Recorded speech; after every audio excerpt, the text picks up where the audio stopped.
Okay, so we'll start again, and we're discussing the radiative diffusion approximation. Now, so before the break, we started from our standard radiative transfer equation that we've been discussing for a couple of weeks now, using the intensity description. And then we developed the diffusion approximation from that, essentially coming to the flux, which is the important quantity that, as compared to the equilibrium solution, is changed. The energy density, the pressure was the same. Yeah. Okay. Now the thing with the diffusion approximation is that it's actually quite, in that sense, broad, because it applies in a lot of different situations across physics. And what we're essentially doing here now is a diffusion approximation for photons. You also are probably aware of the so-called heat equation for matter. You know, when you classically in your course of PDEs or mathematical physics, you have your rod, and then heat is transported from the hot to the cool end, and that's described by the so-called heat equation, which is the diffusion equation, right? You can also think about your perfume bottle. That's another very classical example. Or the Brownian motion. You know, you have your perfume bottle, and then you have molecular diffusion. You squeeze a little bit out, and the molecules are then diffused out. Okay.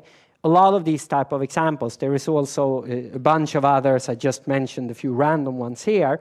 And we're dealing with essentially diffusion of photons. Now, we had this one, right?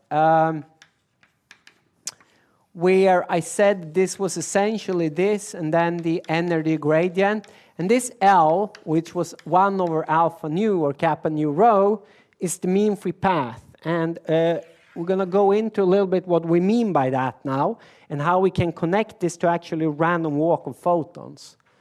So we're going to take a slightly different approach then. Look at the little plate here, okay? And then we have opaque absorbers. You can call them atoms. Small atoms here, each which has some sort of cross-section area, sigma. Okay? And they then cover a fraction of this area which I draw, tackled here, say delta A, which then is sigma times the number of, well, absorbers in this case. And they cover then a fraction of the total area A. Okay, we're going to put the little dl here, or the little ds here again, inside. So we can put the ds there and the ds there. And then we see that we can write this also as sigma times the number density ds. Okay, and then we put a beam of radiation here with incoming, and then we ask ourselves how much is going to be absorbed, how much is going to be blocked by this. They're each opaque. That's the assumption that we make here, right? Duk, then we get absorbed or blocked. Yeah, and then of course that's going to be the fractional here. So the fractional diminishing of, if we put this in our intensity, is going to be this, but it's a diminishing, so it's just minus this, right? Minus sigma n ds. Or if we just integrate up this, I nu e to the minus integral ds. But this integral we should recognize. We have had it before. We called it then the optical depth. This was the extinction of light that we had. So this is an alternative definition of optical depth. That's the integral of the cross-section times the number density integrated over your path there. And of course, in general, these little absorbers here, they could, of course, depending on the frequency, we could have a different sort of cross-section, right? So generally speaking, we would also here have to have some sort of frequency dependence in it, right? Now, previously, we wrote this as alpha nu ds, right? So we can already, from this here, see that alpha nu could also be described as sigma nu times n, and we had it before also, before the break, we did this one, right? So let's just check the units. We checked this one already. We know this has 1 over centimeters. A cross-section, of course, has centimeters squared. Number density, 1 over centimeters cubed. So that all checks out. All good. We're happy with that. Okay? So from this also then, there is a variety of ways which we could connect this to the mean free path. Probably the simplest way is to say that, okay, this, the typical mean free path, the average distance that the ray here will travel before it gets blocked, in this case, before it hits one of these atomic absorbers, is just when this area there reaches unity, the corresponding distance. So that would just be then sigma n L, we call it mean free path, is just unity.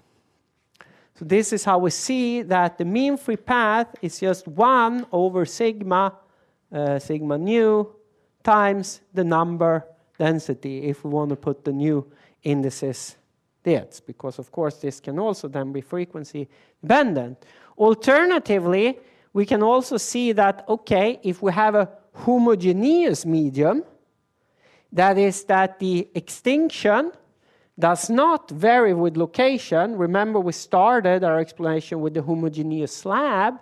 Then we could say that, all right, tau nu was alpha nu ds, which then is just alpha nu times L, where L was the length of the slab. In the case that was homogeneous, written here, this is sigma nu times L. But of course, if we now identify this length with the mean free path, we see that it's sigma nu times mean free path, and that's just unity. So in this case, the mean free path is indeed equivalent of an optical depth of unity for a homogeneous medium. So in this way, we could also write then the optical depth, characteristic optical depth as the total length of the slab, not saying now that it's equal to mean free path divided by mean free path. So in that sense, the optical depth is a measurement on how far we traverse as compared to the typical mean free path of a photon, right? Now, recall yourself is that why it is that over such a mean free path, the intensity only decreases by a factor of E. It doesn't go to 0, right? It would go to 0 if all of these atomic absorbers were aligned, because then when the fractional area equal that, well, they would all be blocked, right? Yeah. But the fact is that they're not. So they're spread out here, and then they can overlap, which means that one can actually hide the other one.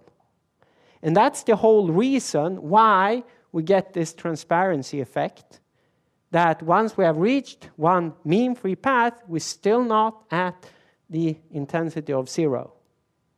We have only decreased the factor of E. And that's just a consequence of this, that, yeah, we have assumed our atomic absorbers like this, but one can hide the other one there, which means that we still get some transparency effects. Again, remind yourself is that what we have neglected also in this picture is, of course, that you also have sources here. And that's the source function thing that we have added in our description of intensity before. Okay. Now, we're going to explore this mean-free path a little bit. And its connection, so we're going to take this away. And it's easiest here to do it with an example. Now, I started, of course, the diffusion in the previous class discussing optical thick media, and I took the star as an example. We could have also taken a very optically thick accretion disk or the other astrophysical media of interest, right? But, of course, the sun is just there, so it's easy to take it as an example, so we're going to do that again. All right, and then we're into the, okay, but what is this mean-free path of a photon now, right? Typically in the sun. And to do that, it turns out that this description with kappa and rho is a convenient way because we can do a simple order of magnitude estimate. This is not exact, it's just to give you a feeling for it. Okay? So for that we need some sort of average density of the sun, so we can just take that the average density of the sun times the volume of the sun. It's a sphere, right, with some sort of radius. That's going to be the mass of the sun, okay?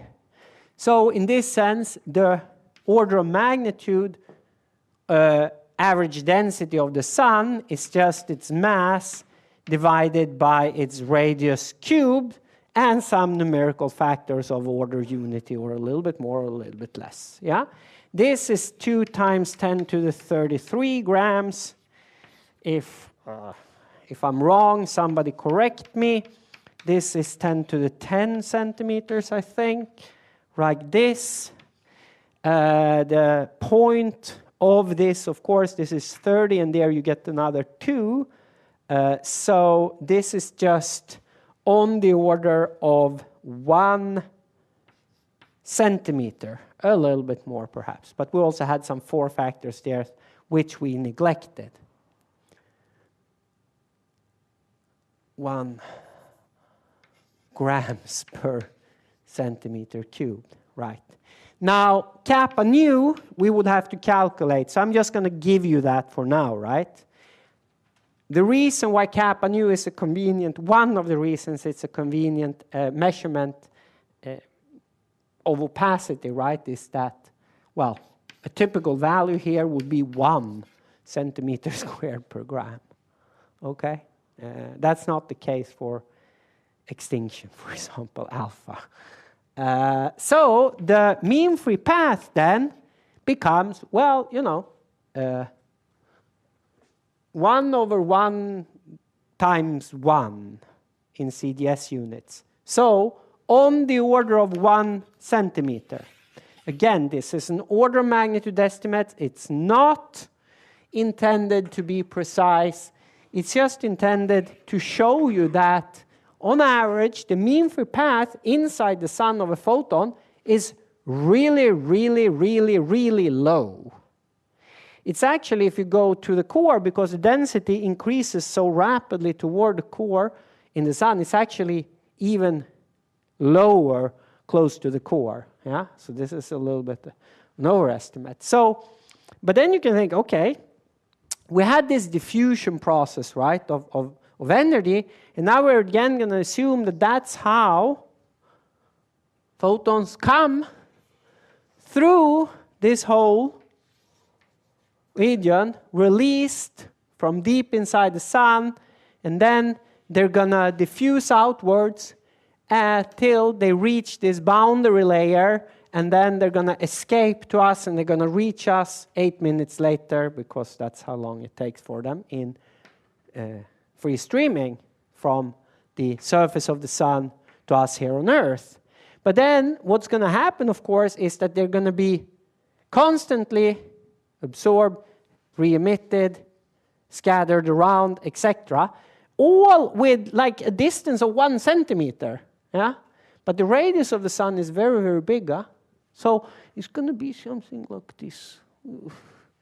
I can't. And then, you know, some are going to be scattered down there, and another one is going to be, yeah, and they're going to have a hard time getting their way up. and then perhaps, yeah, okay, okay, and then it becomes longer and longer, and then it escapes. And some of them eventually, they're going to escape. Okay, this is what we call a random walk, a Rankin's walk, and you can ask yourself, but how on earth do they get out at all if the mean free path is so short? How can this happen? Well, think about it in this way. All right. If I'm now standing here and I do the Drunkard's walk, yeah, I tilt one step on this, and I can only tilt in this direction now. That's going to be easiest, right? I tilt in this, and then it's 50-50 going there and there, right? Then it's here, and then I can tilt there, and then there, and then there, and then there, and then there, and then there, and then there, and soon I'm going to be out of sight here, right? Now soon I'm out of camera in the video recording. In the classroom you can still see me, yeah? But I'm actually, if we think about this as the edge, then I'm now out of the edge, right? The thing is that when you describe this process, you can also do it, you know, if you're I don't know, if you've been at Audemarkt and you're going to walk randomly to the classroom on a Friday morning or something like that, then you're saying, what's the probability of me actually in a certain amount of time hitting the classroom? Well, it's not so high, because then you, of course, have the two-dimensional surface. But if you only calculate the distance, then you can sort of say tilt the distance, and then if you're standing at Audemarkt, you can ask yourself, okay, after a certain amount of time, where is my friend? Will she or he be at the center, or will they more likely have tilted toward one or the other way? Okay? This is the so-called random walk.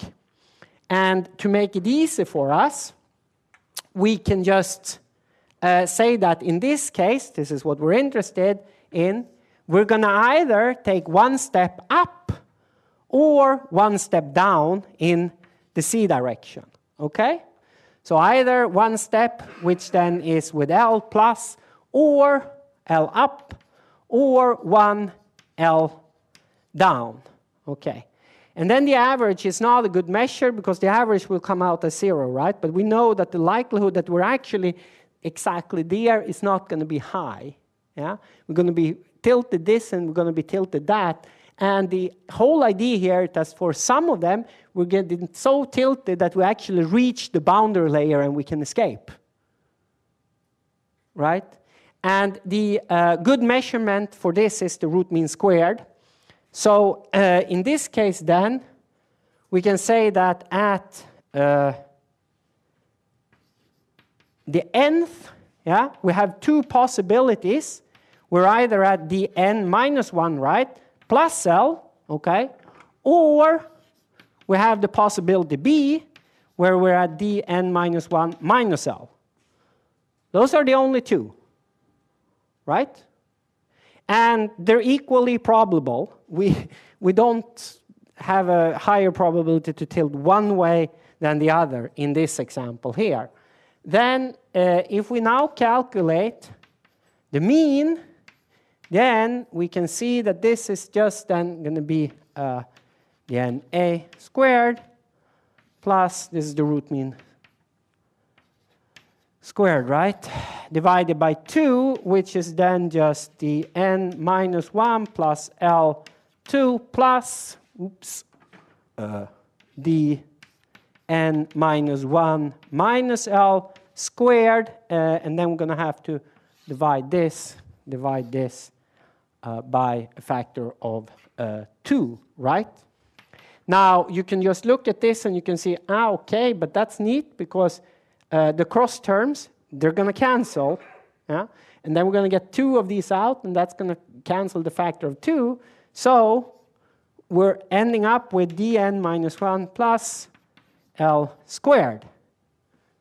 Okay, well, that's interesting, because we can now just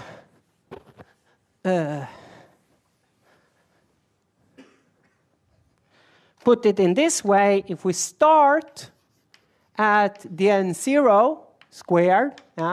We say that to be 0, then we see that the n1 squared is just L squared, right?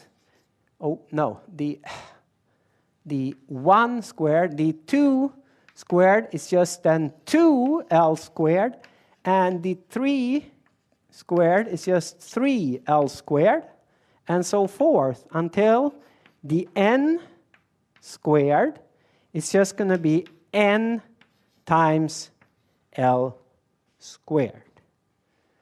So the root mean square average, the n squared, is just going to be square root of n times L, where L is your mean free path. And this is, of course, the square root of n law that you may or may not have seen in your statistics course.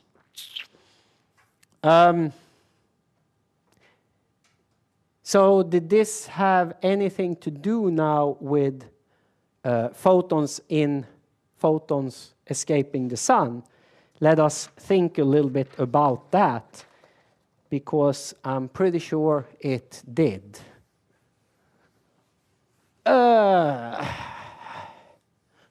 Okay, so that's a good measurement on how far we are now from a core.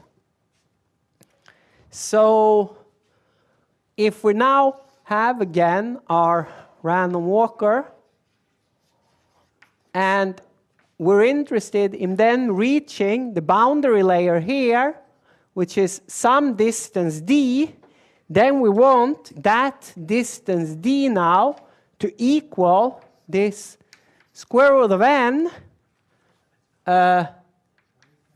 times L, because we want it to be the root mean square distance. Now, another way to say this is that if we have n number of scatterings, absorption, re-emissions, that's going to be d squared divided by L squared. Okay. So now, what time can we associate with this? Well, that's a random walk time. Well, that's sort of, if we now again put ourselves into this, what is the random walk time? Well, in one of this, it takes L, right? So L times the number n, that's going to be the time times the speed of light c, because that's how it goes in one of these. So that's just going to be L times n. So the random walk time in this case is just going to be Ln divided by c, or if we put it into this, we can see that it is d divided by c times d divided by L.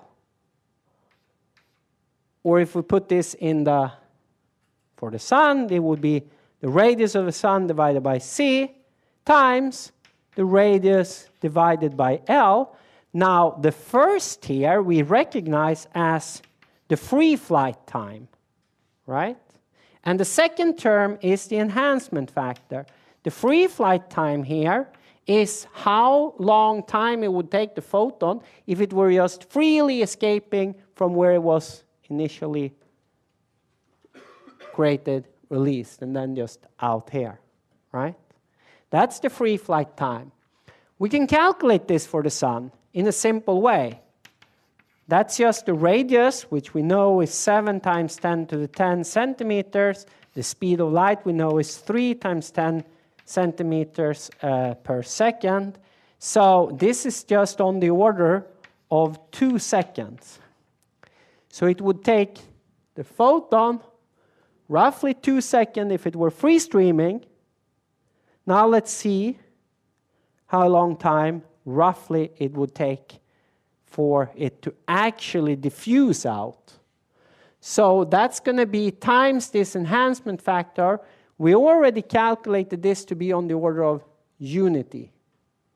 The radius, the order of unity in the sense that it was a centimeter. The radius of the sun we have there. So this is enhanced by a factor of roughly 10 to the 11. So this is on the order of 10 to the 11 seconds, which is on the order of 10 to the 4 years. Again, these are order magnitude estimates. You could do a more detailed calculation of this, come out a little bit higher. The point is that it takes thousands and thousands of years for when the energy is released down in the sun, diffuse outward to the surface, and then it goes out by means of this random walk process. Yeah?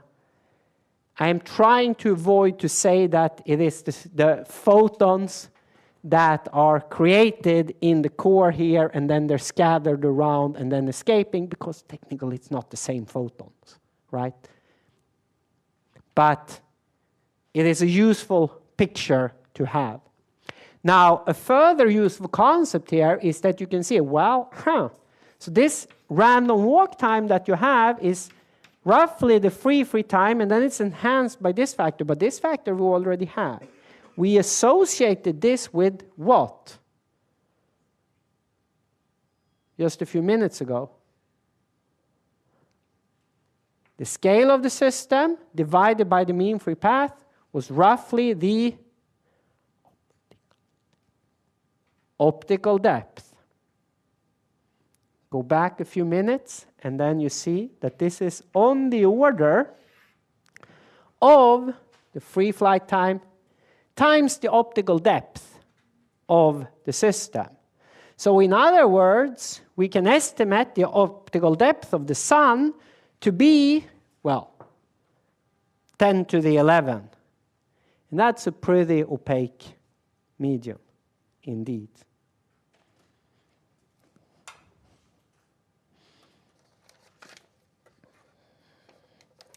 All right, so finally then, I wanted to take this back now to our discussion of diffusion and the heat equation for radiation.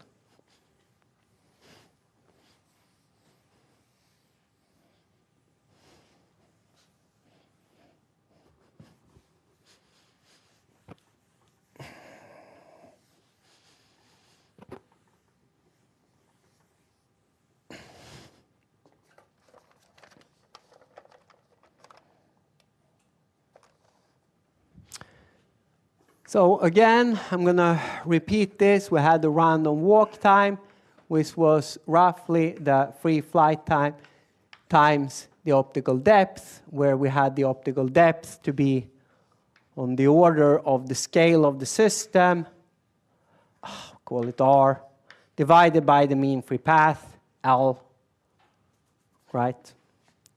And free flight then is, of course, R divided by c, speed of light c. We're working with photons. We also had that the diffusion coefficient was Lc divided by 3. We saw that before the break. Okay, so now we're going to take this as to the continuum limit, we can call it.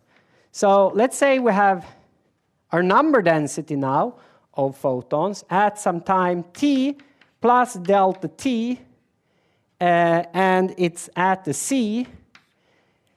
And this has been released at some earlier time t, and at some position c minus delta c, okay? So again now, we assume that this delta z is small enough that the photon density doesn't change along that time scale. Again, this is a prerequisite for the diffusion to be valid. So then we can actually write this as t plus delta t c as approximately then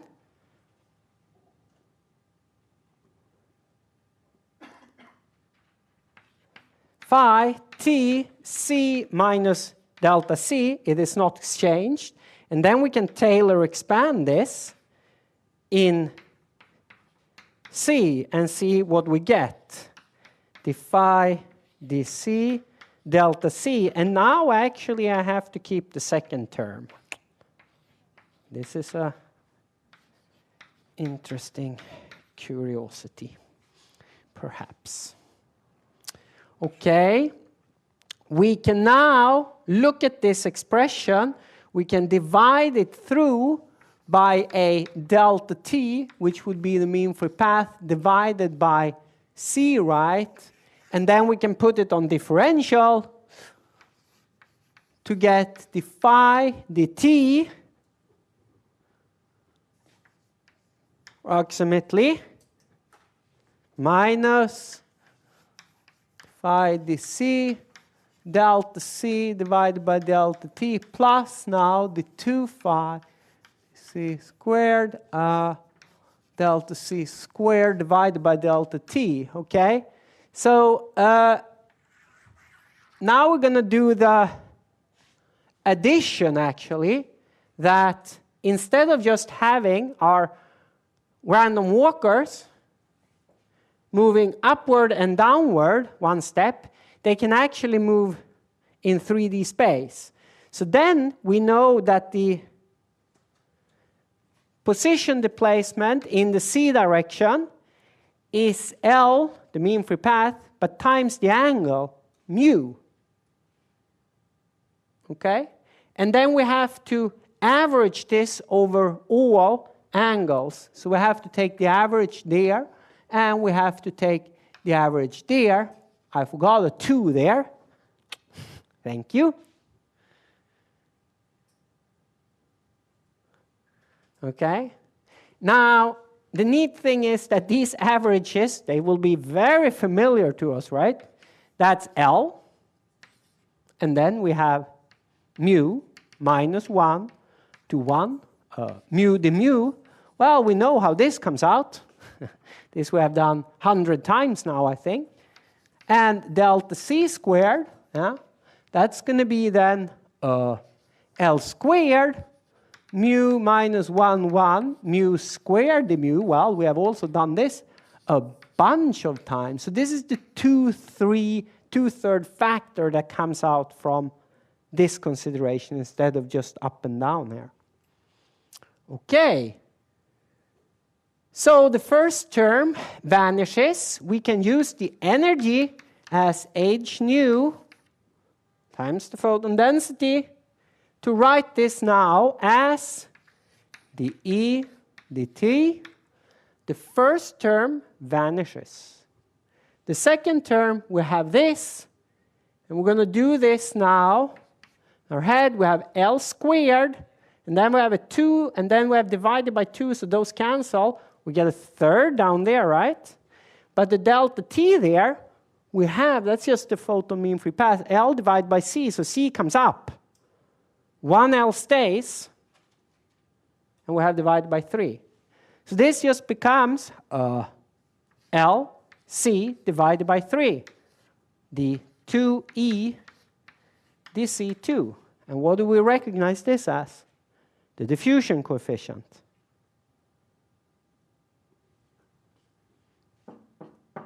So, now this is in a form equivalent to the standard heat equation of matter. We will discuss how it connects to the radiation energy equation in the next lecture. Right? For now, stay with me. And then we saw, okay, well, it's a little bit, but yeah, well, we had previously, remember that the flux in the c direction was negative fusion d E dc, right? So if we just look at this now and we plug this in, then we see that indeed this is that the E dt equals to minus then the Fc dc, which is then how you see how the flux related to the energy, and then you come to your heat equation.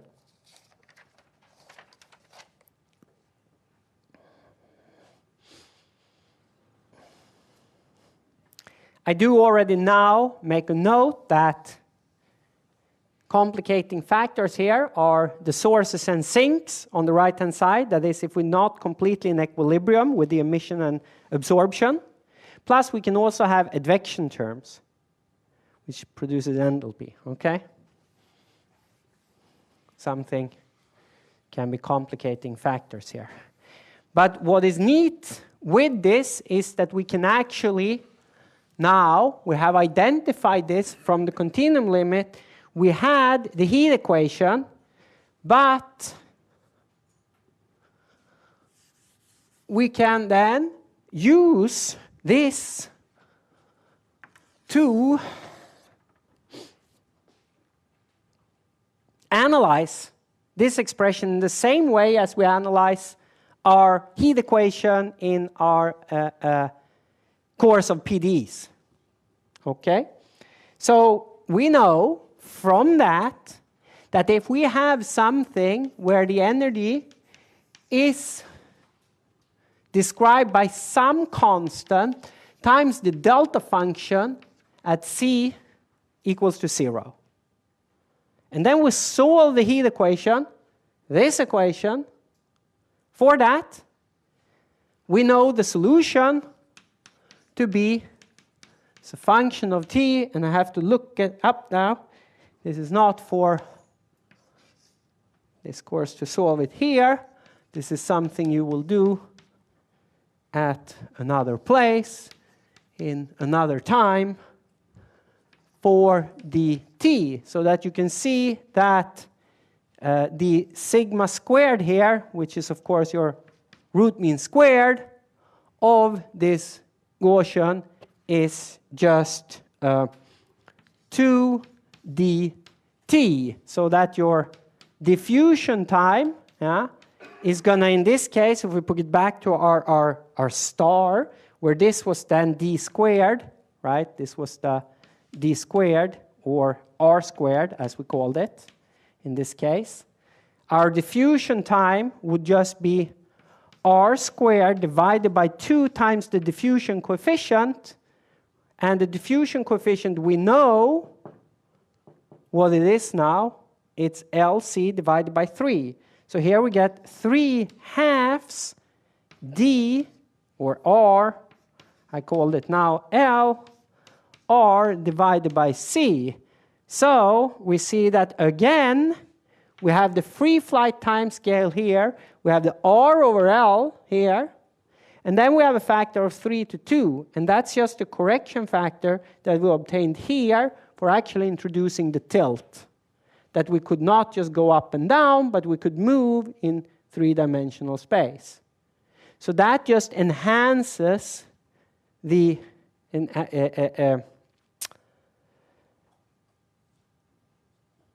diffusion time, but in this case 3/2 as compared to the 1-dimensional case here, which is also easy to understand, because if you can tilt it, you know, the average will be a little bit lower. Okay? But this is then how you can immediately see that this is indeed equal to the random walk time as we had before. Now, you can use this and then see how really what is happening here is that you have a bunch of photons released, and they're essentially over time spread out like this in space, and then eventually some of them reaches the surface in this picture and then escape. Most of them will not. It's just the ones in the tail that actually will escape, right? And it happens on these time scales here. And furthermore, if you actually now were to just integrate this over the full space, you will see that what gets out is the constant here. That is, that energy is actually preserved totally by this process. It's just transported, and that's why we call it the radiative diffusion and the transport of energy from the deep interior of, say, your accretion disk or a star out to the surface. All right. That was it. And then on Friday, as I promised, we will look into some interesting example trying to tie together the knots of this chapter. Thanks.